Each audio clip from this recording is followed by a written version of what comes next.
அனைவருக்கும் வணக்கம். என்ன சொன்னால் இன்றைய காலமை நீதி அமைச்சருக்கு கீழே இயங்குகிற தேசிய நல்லிணக்கத்துக்கும் ஒருமைப்பாட்டுக்குமான இயக்கம் என்று சொல்லி ஒரு அமைப்பு எங்களை காலமை தையட்டியில் சந்திச்சிருந்தவ. அந்த சந்திப்பில் அவை எங்களோட அத்தனை பேற்ற உறுதிகள் தோம்புகள் அனைத்தும் ஆராயப்பட்டு நாங்கள் அவை இந்த கொப்பிகள் அவர்களிடம் பாரம் கொடுத்திருக்கிறோம், பெற்றுக்கொள்ளப்பட்டிருக்கின்றன. அந்த வகையில் அவர்கள் அந்த விகாராதிபதியுடன் பேச்சுவார்த்தையில் ஈடுபட்டு அது முடிவடைந்த நிலையில் இன்று மாலை 3 மணியளவில் நாகவிகாரை இந்த ஆரியகுல நாகவிகாரையில் இன்னும் ஒரு சந்திப்பு நீதி அமைச்சர் அவர்களுடன் ஒழுங்கு செய்யப்பட்டிருந்தது. அப்போ எங்களுக்கு கூறப்பட்ட விடயம், இந்த நீதி அமைச்சரின் ஊடாகத்தான் இந்த பிரச்சனை தீர்க்கப்பட வேண்டும். அந்த வகையில் இந்த நீதி அமைச்சரின் கூட்டத்தில் உங்களது உறுதிகள் ஆராயப்பட்டு ஒரு சாதகமான பதில் வழங்கப்படுவதாக தான் எங்களுக்கு அழைப்பு விடுக்கப்பட்டிருந்தது. வந்த இடத்திலே அந்த நீதியமைச்சர் தனது தலைமை உரையோ அந்த உரையினை ஆற்றிய உடனே இது தேர்தல் காலமாகையால் தாங்கள் இந்த கூட்டத்தில் பங்கெடுக்க முடியாது என கூறி அந்த இடத்தை விட்டு அகன்றிருந்தார். மீண்டும் நாங்கள் இன்று விடிய காலமாக சந்திச்சிருந்த அதே குழுவினருடன் தான் எங்களது பேச்சுகளில் ஈடுபட வேண்டிய ஒரு நிலைமை இருந்திருந்தது. ஆனால் தேர்தல் காலம் என்று தெரிந்தும் இந்த கூட்டத்தை நடாத்தி இந்த பிரச்சனையின் முக்கியத்துவம் காரணமாகத்தான் இந்த கூட்டத்தை ஒழுங்கு செய்திருக்கிறோம் என்று தான் எங்களுக்கு கூறியிருந்தார்கள். நாங்களும் ஏற்றுக்கொண்டிருந்தோம்.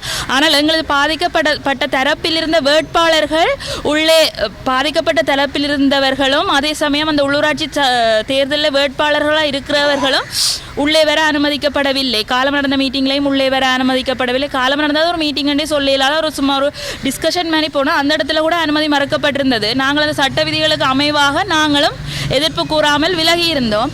ஆனால் அந்த அமைச்சர் இது கட்டாயத்தின் தேவை கருதி அந்த அமைச்சர் அந்த இடத்துக்கு வந்திருந்தார். நாங்களும் வரவேற்றிருந்தோம். ஏனென்றால் எங்களோட பிரச்சனை தீர்க்கப்பட வேண்டும். ஆனால் அவர் தனது உரையை தனது விளம்பரத்திற்காக தனது உரையை ஆற்றியவாறு தான் நான் நினைக்கிறேன். உரையாற்றியுடன் அவர் சென்று விட்டார்.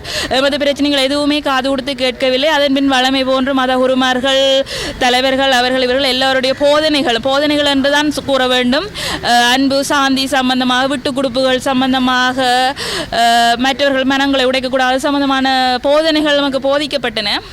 ஆனாலும் இறுதியில் நாங்கள் எந்த ஒரு விட்டு கொடுப்புமின்றி எமது தரப்பு நிலைப்பாட்டை நியாயத்தை மிக தெளிவான முறையில் அந்த நேரத்தை மிகவும் கஷ்டப்பட்டு அவர்களிடம் பறித்தெடுத்து தான் நாங்கள் கதைத்திருந்தோம். நாங்கள் தெளிவாக கூறியிருந்தோம், இதற்கு எந்த ஒரு மதச்சாயமும் பூச வேண்டாம்.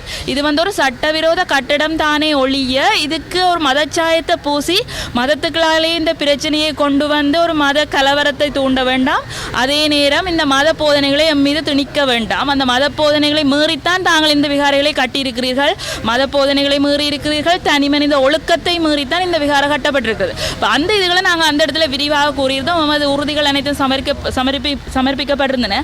அந்த இடத்திலே எதிர்த்தரப்பாக அந்த ஓல்சிலோன் புடிஸ்ட் காங்கிரஸ் அந்த பௌத்த மகா சங்கத்தினர் 4 பேர் வந்திருந்தார்கள்.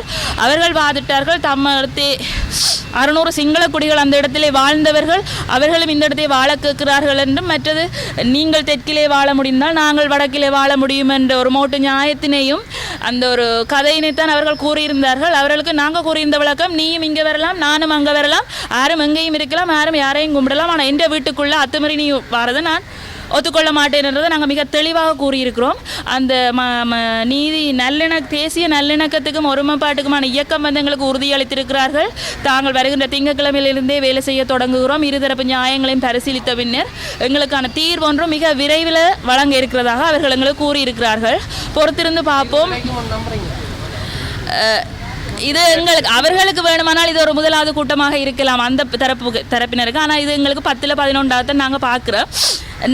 நம்புறதை தவிர வேற வழி இல்லை, எங்களுக்கு வேற ஆப்ஷன் இல்லை. வேற எல்லாரையும் நம்பித்தான் ஆக வேணும். நம்பி எங்களுக்கு கருத்துக்களை சளைக்காது கூறிக்கொண்டிருக்கிறோம். பார்ப்போம்.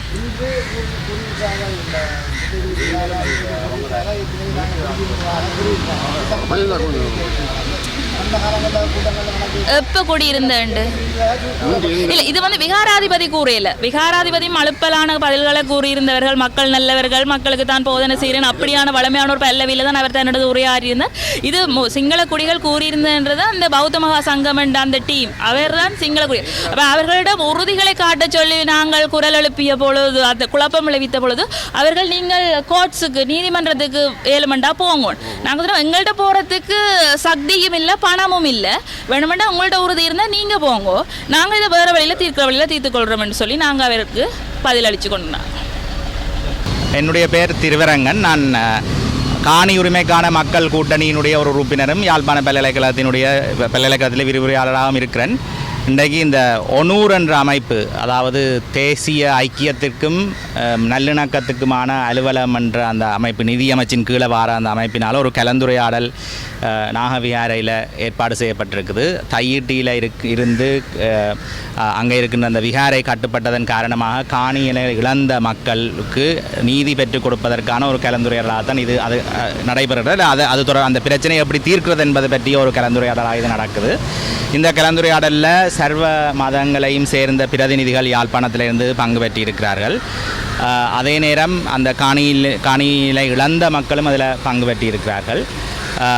அந்த கூட்டத்தில் ஆரம்பத்தில் நீதி அமைச்சரும் பிரதி அமைச்சர், நீதித்துறைக்கான பிரதி அமைச்சரும் வந்து கலந்து கொண்டிருந்தார்கள். ஆனால் அவர்கள் ஆரம்பத்தில் தாங்கள் இந்த பிரச்சனையை ஒரு சுமூகமான முறையில் தீர்க்க வேணும் என்பதில் தாங்கள் முக்கியமாக இருக்கிறோம் என்றதை சொல்லியிருந்தார்கள். யாரும் இந்த பிரச்சனையால் பாதிக்கப்படக்கூடாது என்பதையும் சொல்லியிருந்தார்கள். ஆனால் தாங்கள் தேர்தல் காலங்களில் இப்படியான ஒரு அரசியல் ரீதியான கூட்டமாக இது பார்க்கப்படலாம் என்பதனால் தாங்கள் அந்த கூட்டத்தில் தாங்கள் தொடர்ந்து பங்கு பெற்ற இயலாது என்று சொல்லி தங்களுடைய ஆரம்ப குறிப்புகளை சொல்லிவிட்டு கலந்து கொண்ட ஏனைய மக்கள் மத்தியில் ஒரு உரையாடலை ஏற்படுத்துகின்ற வகையிலும் அல்ல மத தலைவர்கள் மக்கள் எல்லோருக்கும் மத்தியில் ஒரு உரையாடலை ஏற்படுத்தும் வகையிலும் தற்பொழுது உரையாடல் தொடர்ந்து நடைபெற்று கொண்டு இருக்கிறது. ஒரு கொஞ்ச நேரம் இருந்து 2 அமைச்சர்களும் கதைத்ததன் பின்னர் அவர்கள் புறப்பட்டு சென்றார்கள். சரி, உரையாடல் நடக்குது. இதில் இருந்து தீர்வு வருமா வராதான்றது அதுக்கு பிறகுதான் நாங்கள் பொறுத்திருந்து பார்க்க வேணும்னு நினைக்கிறேன். விளங்கல நீதி அமைச்சர் ஹர்ஷன நாணயக்காரவும் மற்றது நீதி அமைச்சினுடைய பிரதி அமைச்சராக இருக்கிறது நளினி என்று சொல்கின்ற அமைச்சர், என்னோட பெயர்கள் சரியாக ஞாபகம் இல்லை, 2 பேரும் வந்திருந்தார்கள். இந்த உரையாடல் கூடாக ஒரு தீர்வு வர வேணும் என்றதை தான் மக்கள் எதிர்பார்த்து வந்திருக்கிறார்கள். வருமா வராதா என்றது நாங்கள் தொடர்ந்து பார்க்க வேண்டிய விஷயமாகத்தான் இருக்குது என்று சொல்லி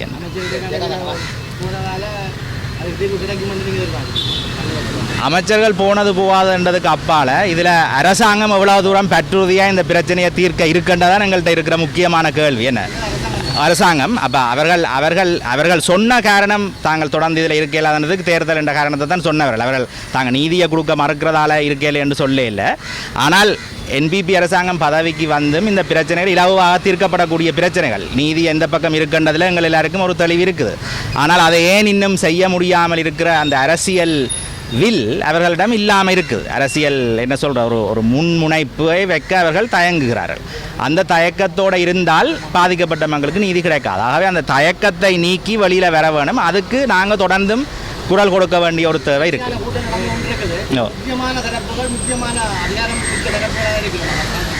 அந்த office of the national unity and reconciliation அந்த தரப்பினர் இருக்கிறார்கள். அவர்கள் தான் இதை ஏற்பாடு செய்திருக்கிறார். அவர்கள் நீதி அமைச்சு கீழே வார ஒரு அலுவலகமாக அது இருக்குது. அப்போ அவர்களுக்கு கூட போகிற கருத்துக்கள் சில விட நீதி அமைச்சிடம் கொண்டு செல்லப்படும்.